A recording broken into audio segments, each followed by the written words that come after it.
Hey everyone, welcome to the Naughty Shaman podcast. I'm your host, Natalie Carlisle, and I can't wait to dive in to a world where the sacred meets the wild and keeps things totally real. In each episode, we are going to dive into what it truly means to live a radiant life that is unapologetically real. And if you're ready to get started, so am I.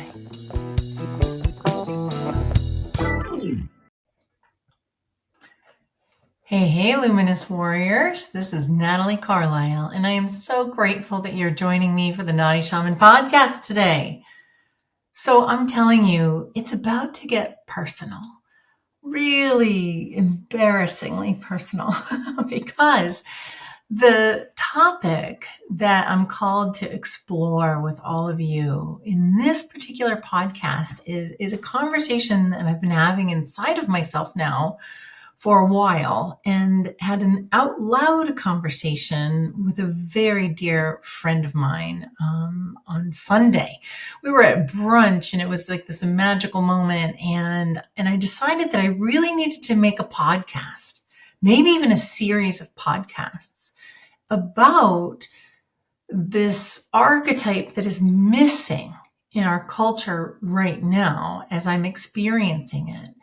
And this culture of what is a 50-year-old woman? What is a woman on the fifth floor? What is a man on the fifth floor? Because I have to imagine, even though I'm not a man, I don't know exactly what their experience is like, but I have to imagine that the experience of the fifth floor of the 50s is somewhat similar, regardless of gender identification, because what I'm discovering is that in legend and lore, in history, in some of the mystical teachings, there is something missing in many of our cultural stories. And so that's what we're exploring tonight, is this idea of the missing archetype, and talking with you about what this middle-aged life in the 50s that is either coming for you or has come for you, or you're experiencing it right now. Even if you're young, this moment is coming, and perhaps we can pave a trail, light a way, put a candle in the window for those of you who are following, to maybe have better understanding and a path to explore this really sacred time in our lives a little differently, with a little more pride, with a little more magic, with a little more dignity, with a little more joy. And so we're going to be talking about exploring the messy middle age and this missing archetype that is here, that is found or unfound, and really how to reclaim yourself during this period of your life, and just how sacred this time in your life is. So thanks for tuning in. So I have to tell you a story about the first time that I heard the story of the maiden, the mother, and the crone, or the prince, the king, and the sage. Depending on your gender and your culture and your geographical location in the world, you may have heard varieties or versions of the story. But I remember hearing the story one of the first times that I ever went to a full moon ceremony. And, I like to joke. I like to say, I called up Alberto's company, the Four Wind Society. And I remember saying to this woman many years ago, hey, I'm not like these other people that are going to this shaman school. I am like an executive. I am cool. I am not getting naked and banging on a drum or anything. Now, meanwhile, the first time that I ever heard the story of the maiden, the mother, and the crone, I was at a women's retreat, my first ever. I was 26 years old, maybe 28 by then. I was 28 years old, and I'm out on this weekend retreat in the forest with these women in Pennsylvania, and there is this clothing optional fire ceremony. It's women only, this clothing optional fire ceremony that we can experience under this full moon and whatever. And I thought to myself, you know what? I'm going to go ahead and go for it. And so did many of the other women. And it was so beautiful and so weird for me. I was like, oh my gosh, because I think for many women, because we sort of lost that gym period time where, you're changing your clothes with other women and everybody's naked and there are the bodies and whatever. Over time, it has gotten very strange for women to be naked together, even though, you know what I mean, in many cultures and many pockets of culture, we don't have the gym, we don't have the swimming pool, we don't have that. Everything is so private. And so I remember thinking like, oh my God, I didn't know tits could look like that. I remember being horrified by these women's bodies that were so different than my own, the skin texture and the way and the shape and the everything. It was just like a foreign country to me. I couldn't even understand how a body could look like that because I was, the right naive age of 28 years old. And even what looked old to me then were the people that are now my age. The people that are now my age looked very old to me then.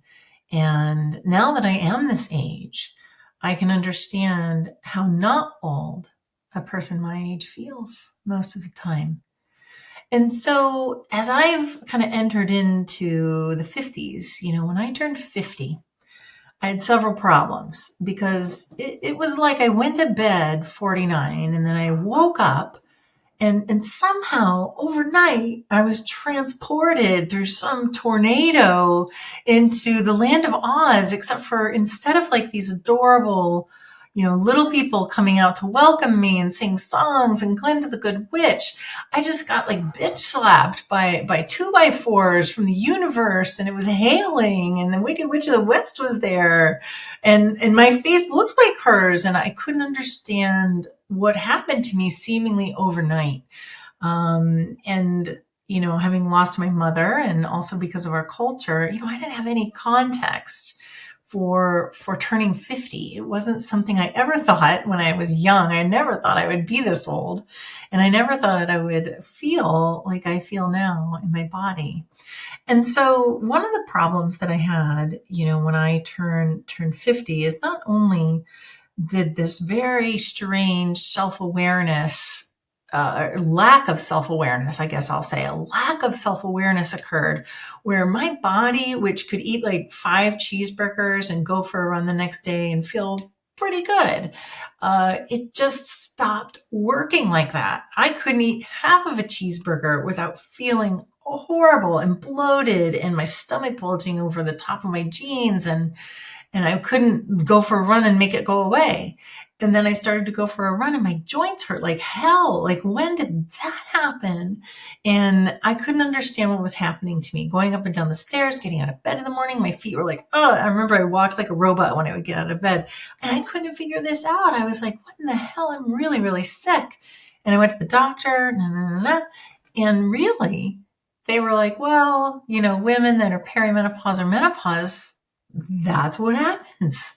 And I'm like, what? This sucks. Like, this is what happens? How come nobody told me about this? This is ridiculous. And I didn't want to read about it because gross. But essentially, what I learned is it's as if we go through puberty again, but in reverse. And so this giant transformation of not only our chemical makeup, our hormones, and many other chemicals in our body go through this massive change and upheaval. But the sense of self goes through a massive upheaval at this time as well. And in many ways, that's more painful than the achy joints in the morning.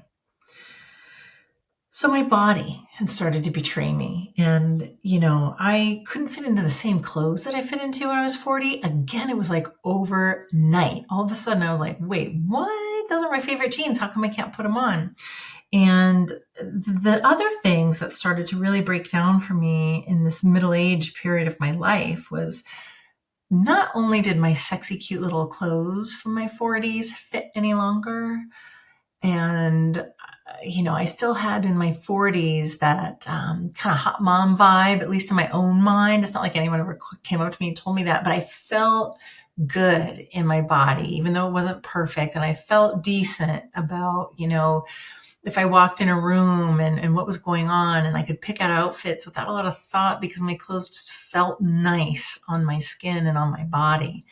And and that changed drastically. But it wasn't about the clothes when I turned 52. It was this idea of feeling sexy all of a sudden no longer seemed to apply to me now that I was 50.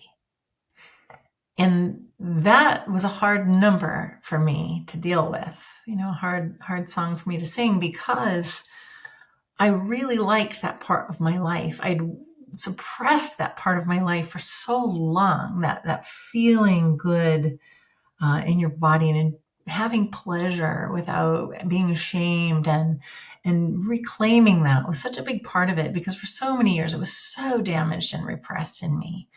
And so to then find myself starting to feel less of this really sacred, nourishing energy of sexy, for lack of a better word, I was so disturbed by it, truly, truly disturbed that that was not something that I was going to have as an experience any longer, was what I was thinking, what I was feeling, and what my fear was.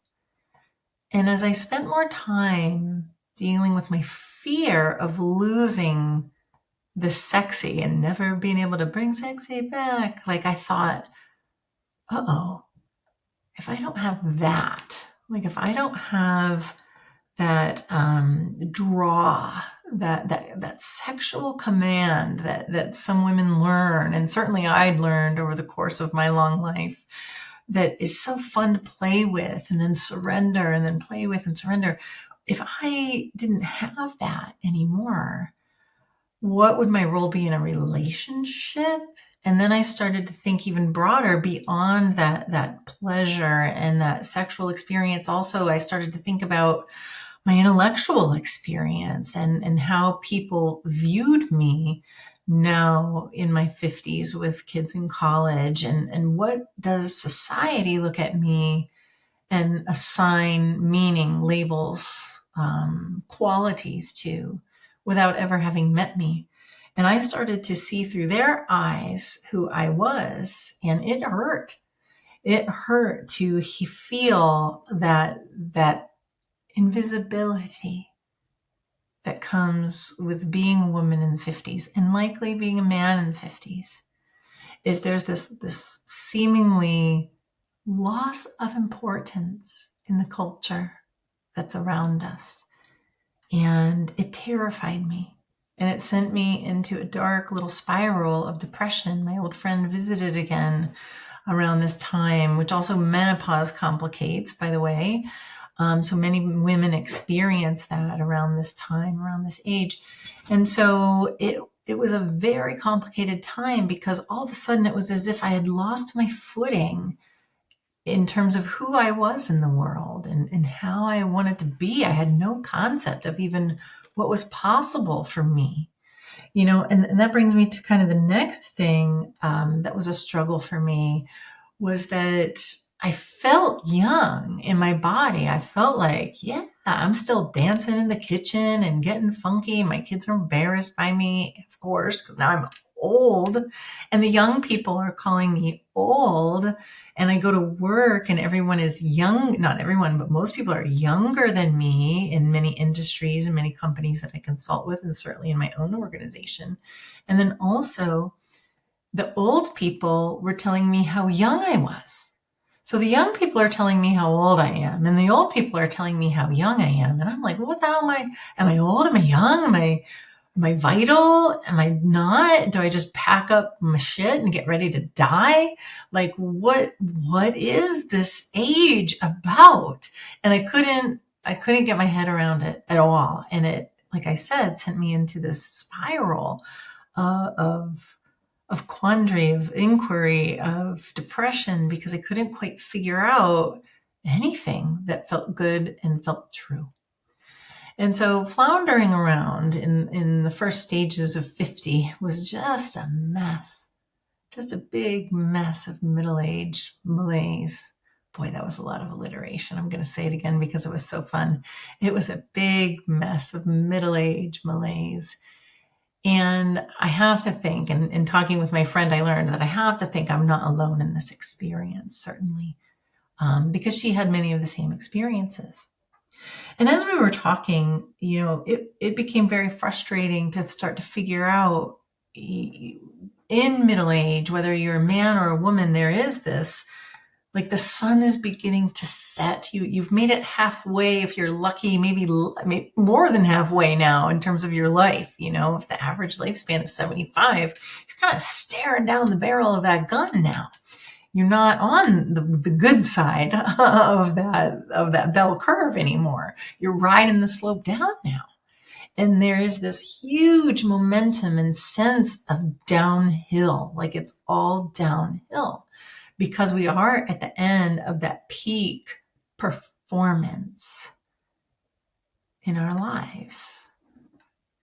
And that's where I want to pause, because there's something about the performance ending, coming to a close, coming to a time of death that is critical, that I see so many people our age struggle with.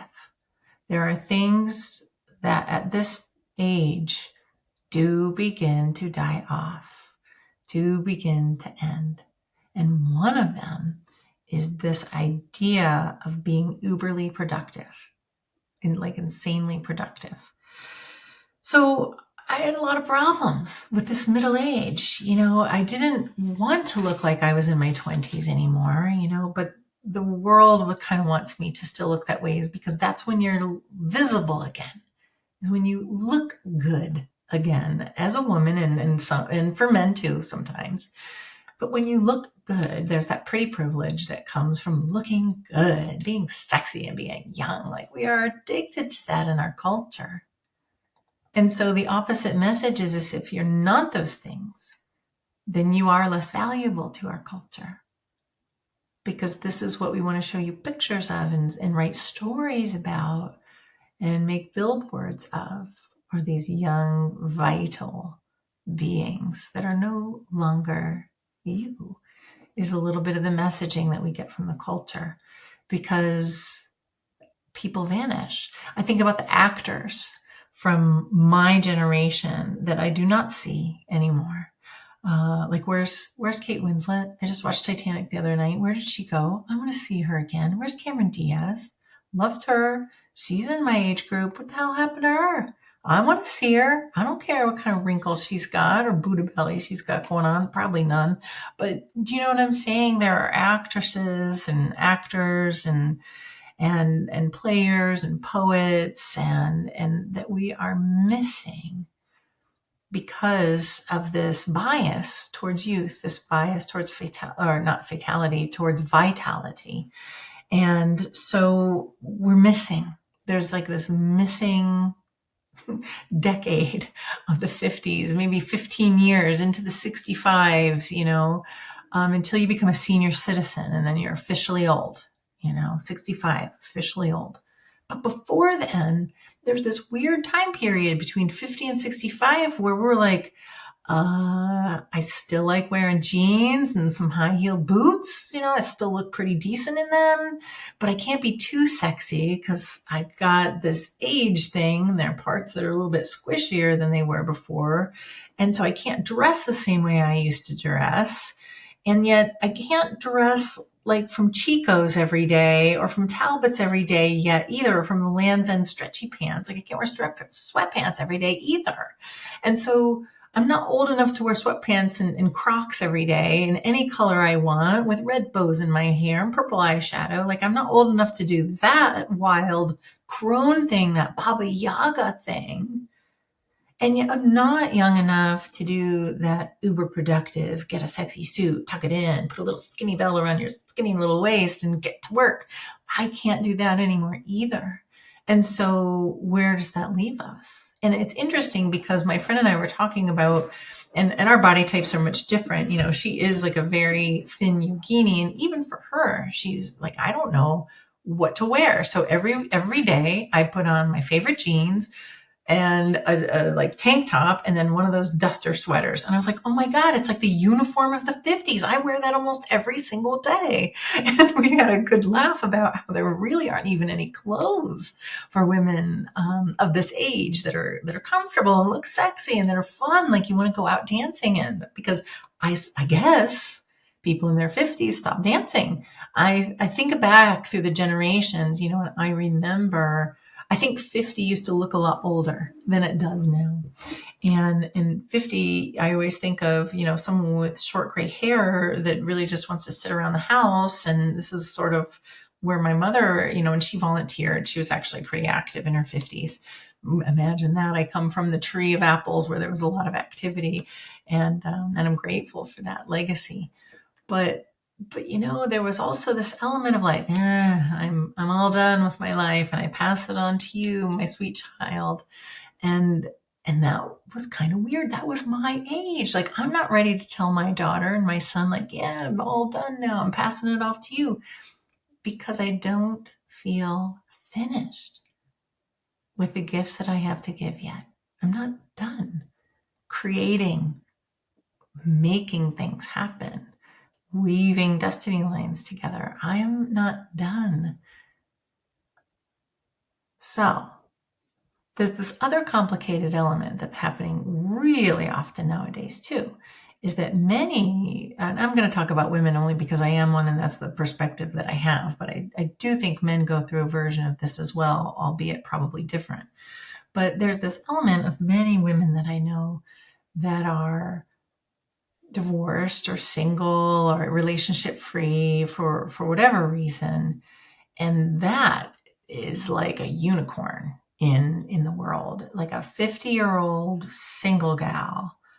What does society do with that? What is that? That is something that we don't have a name for. We don't have a name for that in our culture. We don't have a way to describe that in our culture in a way that provides dignity, in a way that provides insight in any way, really. Because that cultural norm of pairs, like Noah's Ark, pair. So the cultural norm of pairs is really embedded into our culture. And many women, including me, really feel the strangeness of kind of being a free-floating rogue agent out there, relationship free. And then to compound that with this not quite knowing where you belong in the value that you add into a society. So now here you are, single, and probably like me, I'm like looking so forward to building a great love with somebody who also wants to build a great love with me. And I think like, well, I don't even know who I am anymore. My friend and I were talking, like, I almost feel like a teenager again, like I don't have my big house and the multi-car garage and the things that I used to have that gave me that sense of belonging in society and being a good person or whatever. Since, I divorced and I did my own life and I have my own business, and I didn't want to take care of that big yard. I wanted more time for fun. And so I made the conscious choice to downsize and simplify my life and move to a place I love. So now I'm living in a condo that's essentially the size of my apartment when I was in my 20s. And it takes me back to that time when I was in my 20s. And like, I looked forward into my life and there were so many possibilities that I was almost frozen. I didn't know which one to take. And there's something really similar about that time of not knowing who you are and in which direction you'd like to go. Something really similar that I'm experiencing in my 50s as well, of looking forward and seeing like, oh, I've got this wisdom, I've got this experience, I've accumulated a little bit of wealth, at least enough. And so like, what do I want to do next? What is it that I want to do next? And almost like that movie where Julia Roberts, and by the way, she came back, right? Isn't she in some movies right now? Thank goodness Julia Roberts came back into the fold so I can see her beautiful 50-something-year-old face. But But Julia Roberts in The Runaway Bride has this great scene where she always adapted to the men that she was dating. So like whoever she was falling in love with, like if he liked rock and roll, she liked rock and roll. And if he liked to ride horses, she liked to ride horses. She learned to kind of love and become a part of his world and learned why she kept running away, and finally had this like moment of character development where she realized, holy smokes, like I don't even know who I am. And it all happens over a plate full of eggs. Because with every guy she dated, he would order eggs at the diner and she would get what he got, like over easy, fried eggs, poached eggs, whatever. And so she would change. So she was like crying over this plate of eggs. Like, I don't even know what kind of eggs I like. And it's that same experience here in the 50s of I get to recreate life, my life. And it's an odd feeling of freedom that for many people, especially if they have created and been highly productive in their earlier life, if they have businesses and kids and many people to take care of, because that's the archetype of the mother. So we start with the archetype of the maiden in our journey, in this old construct of the maiden, the innocent one, and the one full of life, like the springtime of life where everything is possible. And there's this innocence and a little wildness to her and a sweetness and a little bit of that teenage naivete and wonder. And what a joyful time that is. It's a little bit free of responsibility and a little bit free of some of the hardships that life will surely dole out later. After the maiden archetype, the legend goes that we begin to transition into the archetype of the mother.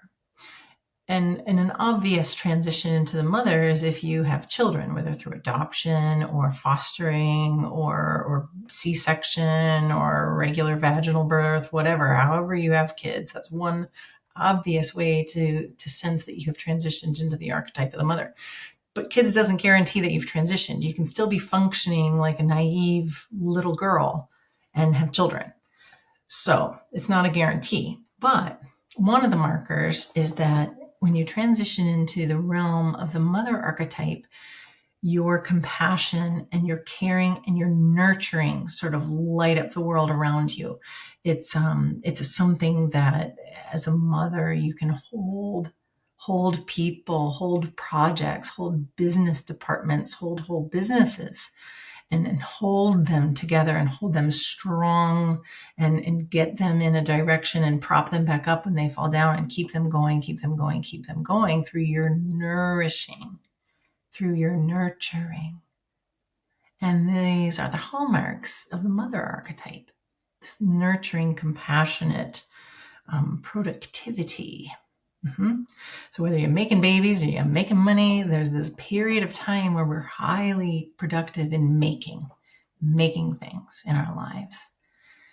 And that goes on and on and on. And then somewhere you transition into the crone, which is often characterized by the archetype of the Baba Yaga.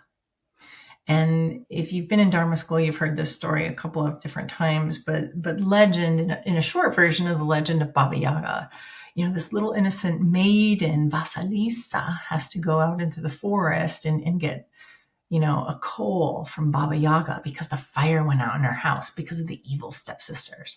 So little innocent Vasilisa goes out into the woods to go find the scary witch that lives on a house that has chicken legs on the bottom, and the house like twirls around and isn't quite rooted in the ground, doesn't have a foundation, it just floats around on these weird chicken legs, and there are fences made of bones and skulls, and there's a fire, and legend says that she eats the children and eats the people, and like she's this terrible witch archetype. Her nose comes down so far and her chin comes up so much that they almost touch, and she flies across the sky, weaving pestle and mortar and pestle to make the broom fly across the night. And she's ugly and smells bad and has hairy chin, and this is the Baba Yaga.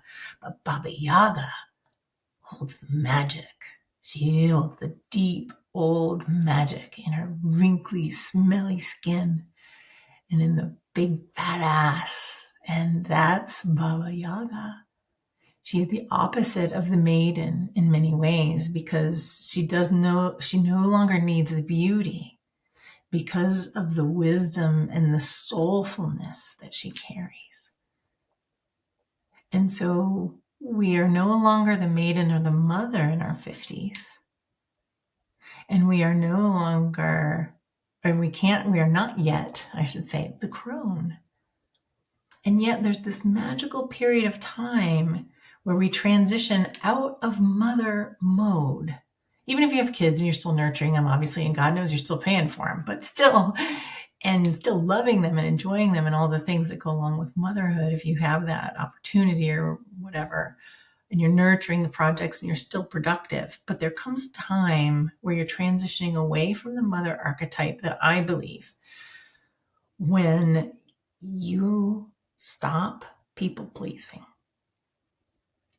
And there's something magical about that in 50-year-olds. There's something magical about that because the people pleasing starts to fade and you still can go climb a mountain if you want to. And this, for me, is the missing archetype. And I'm going to propose that instead of just the maiden, the mother, and the crone, that we add in a new archetype in there. That's the maiden, the mother, the mystic, and then the crone. The maiden, the mother, the mystic, or the wild woman, and then the crone. And there's the maiden, the mother, the wild woman, mystic, the la loba, the wolf woman, and then the crone. For me, I find I'm going to just use, there are many archetypes that we could use there. The mystic, the wild woman, the magi, the magus, la loba. But for this night, I'm going to use the archetype of the mystic. And there's this magical time as the mystic where we have true freedom. True freedom. Whatever that means for you. We get to choose how to act. We get to choose what to say. We get to choose our own minds, our own words, our own ways of being on this planet. And that sounds so sexy and awesome. And it is so, so difficult for many of us because we have no practice in claiming our energy for ourselves. Often we have been trained to give our energy to others, to share our energy on behalf of others, to share credit for our lives and our goodness and our successes with others, to be all these different things and qualities as the maiden and the mother. We have heavy expectations there. And in our 50s, nobody expects shit from us. And so I propose that this age in particular, this tiny little decade in our lives, if you're there or near there, is perhaps one of the most phenomenal experiences that you can have because of the freedom that comes with it. And now to navigate freedom is a different story. Many people do like to have the expectations set because they can just follow along, and it requires little wrestling with the universe. It requires little wrestling with yourself. But if you're a wrestler like me, I love to wrestle with myself and the universe. It's like my favorite pastime. And it is a good time to do that because we have the open mental space to do it. The expectations are less of us, and we can explore, absolutely get into the self-inquiry of who we are now. And I'll tell you how to do that at the end of the podcast. I'll tell you a couple of steps that you can take to start navigating this decade, this sacred decade, really with your power intact. So let me check and see what I want to say next. So this mystic archetype, I just want to do a little defining of it as I've been thinking about it. And I've been thinking about what's calling to my soul, because for a while when I turned 50, I was beating myself up because I no longer had the same kind of, I'm going to stay up all night and work all day and stay up all night and work all day. And I no longer had the energy for that. My body changed, my energy changed, my brain changed, a whole bunch of stuff changed. And so I would get mad at myself and start telling myself these horrible little things like, oh, you're lazy, or oh, you are getting old, or oh, you are getting sick, or oh, you are getting all these bad things. And I had to just stop. I had to get off social media. I had to get quiet. My team's like, where are you? I'm like, give me a minute. I'm 50, damn it. So, and it's hard to explain. It's like one of those rites of passage that it's hard to explain unless you go through it. And it's not easy. It's not easy on anyone around you either, sometimes. But this mystic period, what I'm realizing now that I've done the digging and done the crying, done the stress and the laziness and the binge eating, I have discovered that this mystic archetype is an archetype that can carry us through this decade with tremendous amount of power and joy and love and sexiness and fantasticness, because the mystic no longer is focused on the external world. When we're the maiden, we're focused on beauty and attracting a lover, attracting a mate. When we are the mother, we're focused on caring for the people, projects, businesses around us. And when we transition into the mystic, we have to turn all of our energy towards ourselves. I'm going to say it again for the people in the back. When we enter the mystic archetype, we need to turn all of our energy towards ourselves again. It's a super sacred time because typically the kids are all grown, or they're at least on their way to almost grown, almost adulting, and they need you less and whatever. So everything lightens up. You know what you're doing, you know your career usually, you've got like some things under your belt, so you don't have to stress about the things that you did in your 30s or your 40s. And so that gaze, that soft gaze of insight and all of your tenderness, all of your compassion, all of your love and wisdom and insight and intellect and creativity can start to feed you, to nourish you. And for many women, it's the first time in their lives and they don't know what to do. It feels like a foreign language. And for some women, it's as difficult as learning a foreign language. So this is the time of the mystic. The mystic engages in a soulful life, soulful pursuits and practices, so that she can build, the house of her spirit, the body, the life, everything around her, so that she can build that strong, so that there is this deep foundation and structure around her that is rooted in her soul. This, for me, is quite possibly the sexiest quality a person can have, is a life rooted in the soul. And this is what we have the opportunity to do in our 50s. Our sexiness, our vitality, our value to the world does not come from the numbers on the scale, from the numbers of our hip, waist, bust sizes, our length of hair, the color of our eyes. It doesn't come from that. The value and the seductive qualities, I can't think of the right word right now, but these life-affirming, vital qualities that come from us, that draw people near us, are no longer our physical attributes or our linguistic attributes or the people-pleasing attributes to make others feel good. It's no longer that as we enter into the mystic. It's the quality of our soul It's the quality of the life built on the soul's foundation. And that shit is like honey to bees. That is like pollen to the bees. That is like, it calls people near you, and it calls your heart's desires to you. And I've seen it happen. I'm seeing it happen more and more every day in my own life. And I'm seeing it happen in my clients' lives. And it's really amazing because they've adopted some of the strategies that we're going to talk about in just about 1 minute. So this is the mystic archetype, the super sacred time of freedom, of soulfulness being the hot priority.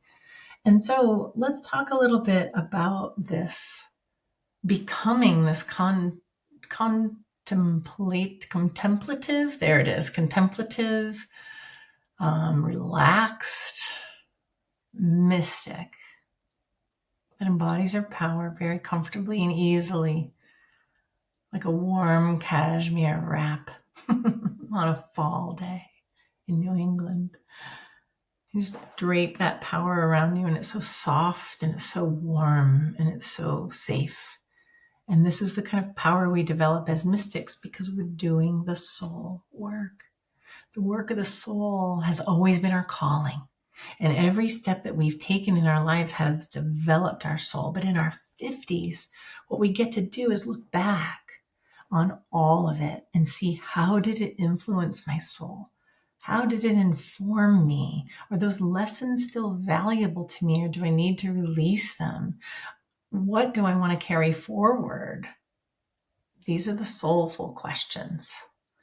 So one of the tools that I'm going to offer you in terms of owning this archetype of the mystic, especially when you're in your 50s, is that first, you need to kind of open up your mind to that this is a valuable stage of life. And what's interesting is, of course, the old legends don't have this archetype for 50, 55, 60, because most of them were dead.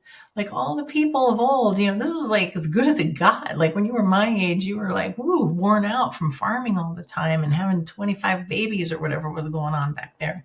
So yeah, it of course, like I would be a crone for sure back in the day, because I wouldn't have another 25 years ahead of me like I do now. And so at least 25 years ahead of me. So let's look at this really practically. So it's upon us, my generation, us right now, those of you listening, to start to leave some breadcrumbs for those who are coming behind us, because they're going to continue to live vitally long into their 70s and 80s like we are, and it would be nice to leave a little bit of a breadcrumb so that it's a little bit easier for them. And so one of the ways that we can do this in the 50s is really embrace this idea of being a mystic and to not be ashamed of it, to not be ashamed of our value coming from something deeper inside, and really owning that. And really, that's regardless of age. But culturally, we for sure need to own it, because there's no way to deny it. You don't have to shoot your face full of Botox, although I do love Botox on occasion. It's kind of funny and fun, but you don't have to do that. You don't have to do that to be valuable, is what I'm saying. Absolutely do that if you find it fun and you like it, but don't do it to try to prove to the world that you still got it. Because whatever it is you were supposed to have when you got it, you don't want it anymore. You don't want to be evaluated on the tightness of your ass and the texture of your skin anymore. You want to be seen in the 50s for who you are in your soul, who you are in your mind, your essence. This is the power of the 50s. This is the power of us when we step up to own that part of ourselves, and then to open it up and let others see it as well.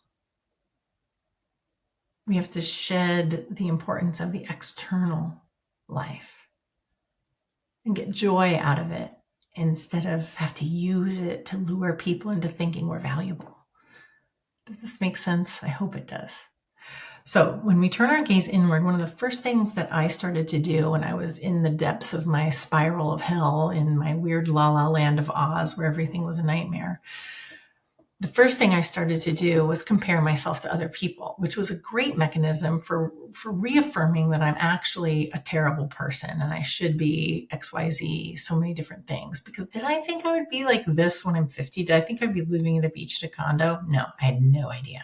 I thought I'd be like doing the little, Victorian huge Thanksgivings with 20 people at a table and 2 turkeys and a ham and whatever we saw in the movies back in the day. And that's not anyone's life really anymore. So yeah, I never expected this. So I'm in this time of wonder, and that's one of the gifts here. So what I did is I started to write down my values, what I value in life, like what I would want to teach my kids is valuable in life. I had to start really digging deep inside there. And I spent weeks on this because I kept kind of refining it and changing it as I would have experiences or remember things or meditate. And so to combat my need, like I had this weird obsessive, trying to compare myself. Well, I'm better than this one, but not as bad as this one, but that one's better than me. And no, just to try to prove that I was valuable is what I realized I was really trying to do, is to figure out through comparing myself to others if I was still valuable. And if so, how? Why? Why was I valuable to the world? Okay, so comparing is just a mechanism that we use to try to find out why we're valuable, why we matter, how we make a difference in who we are. So you don't have to compare yourself. What you can do instead when you start going down the comparing is turn off all social media. Very important. And get out a journal. You have to do the work and start to write down the things that are most important to you and the things that really piss you off. Those are all clues into what you value. And one of the things that I truly value is creating a safe place for conversations about anything with whoever's with me. Whether that's my kids, my brother, my family, my neighbors, the people on the board with me, like anybody. That's one of my values, of creating these safe spaces for conversation, whether with my clients or with Dharma school students. That's one of my values. Creating a sense of family and belonging for my kids, one of my values. Oh, I feel a sneeze coming on. Excuse me. That was a doozy. Just FYI, there's like an inch of pollen here in Delaware. I've never seen anything like it. Anyway, other things that I learned that I value. I wish I'd always valued money. Like I wish I had that kind of ambition to make money, but my ambition was always to get into a leadership role so that I could make a difference for people. And I like didn't even cash some of my paychecks sometimes, which is terrible. But my motivation has always been more of service to people. And I had to own that. Like that is my jam. So when I compare myself to my brother who's amassed a ton of wealth, and had done that by my age, and I am not at that level as he was, and letting that be okay. Letting myself fall into the grace of my enoughness. I have enough, a beautiful life. It's enough. And that helped me reclaim my values as good enough. How I want to live and see the world. Good enough. My other values are this deep faith and connection that I have with spirit. I value it. I don't always have faith in spirit. We broke up a little bit while I was on this little spiral downward in the weird backwards Oz. And, but I went back to the basics. So this is my step 2. So first, start to discover your values. Second, find practices or go back home to practices that nourished you. Right? Whether that was yoga or church or whatever. Go back. I even went to church because that used to nourish me when I was in college. I had the best church in college. And even though I was like this hippie kind of shaman, Christian mixture of Buddhism person, church was a really important part of my life when I was in college. And so I went back to church here in Bethany Beach. And And it just felt good to smell the old Bibles in the pews and to hear songs and to hear somebody talking. And it just the ritual of that, the memory of that felt nourishing to my soul. And so go back to those old practices that nourished you. Maybe meditation. If you're not meditating now, your head will pop off over the next 10 years because time is going to keep accelerating. So start a meditation practice now if you haven't already. And start moving your body. When you're in your 50s, one of the things that I've noticed about my energy body and my physical body is you have to move. You have to move. And it's not like how you used to move when I used to like go out and run 5 miles or lift heavy weights or whatever like that. I still like to lift weights, but what we need are stretches and relaxation and less stress. And so I try not to stress my body too much, and I feel great. Like I'm getting stronger, I'm getting leaner. And so the movements that I do are sometimes just a lot of like in the kitchen or whatever, and it feels great. So I don't care how you move, just shake your ass. You know what I'm saying? Shake what your mama gave you, because that will keep physically, it'll keep the joints moving and lubricated and keep your muscles alive and get your blood pumping and get your breath moving. And all of that is so important to our vitality. You can't cheat anymore. So if you could cheat all your life before, like me, you can't cheat anymore once you're in your 50s. So you have to move. So those are my top 3 picks. In summary, the 50s are perhaps one of the most sacred times of your life. And I've just come into this realization recently, and I had to share it with you because I've been in like super funk land about it for a while.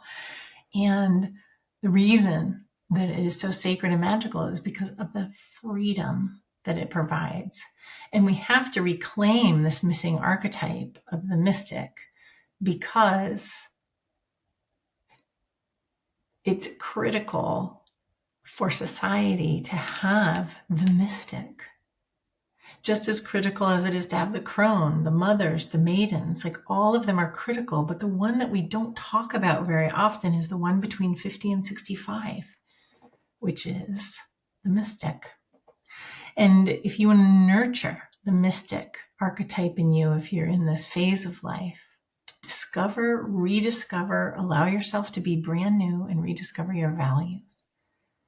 And the next thing that you have to do is really explore the practices that bring you joy and be brutally honest with yourself. Does it bring me joy? No. Okay, skip. No suffering, no embarrassment, no should. Does it bring me joy? No. Done. Let the sentiment go. You cannot let your moods master you. You must master your moods. That's not easy all the time, but that is the practice, is mood mastery. So go back to the practices that help you do that. And then finally, move. Shake it. You got to shake your ass. That's the step right there. You got to do that and go do new things with your body. Go do new things with your mind. If you don't do that, you will begin to atrophy at an energetic level, which will then begin atrophying in the brain, which will then atrophying in the muscles. And we don't want to hurry those processes along. They're coming for us anyway. So why don't we enjoy what we have right now and allow this to be enough? Because the call that we have that draws people near is the inner fire of our soul and the life that we build around that warm comfort of the fire. So thank you for joining me tonight. I know this was a long one today. I just got off on a rant here. We'll probably be talking about this topic more and more with some guest speakers, but I wanted to share it with you because it's been burning in my brain and I had to share it. So thank you for tuning in to the Naughty Shaman podcast. I really appreciate it. From the team and from me, Natalie Carlisle, I am signing off from the Naughty Shaman podcast, where we like to keep the sacred a little bit wild and mystical and totally real. Good night, luminous warriors.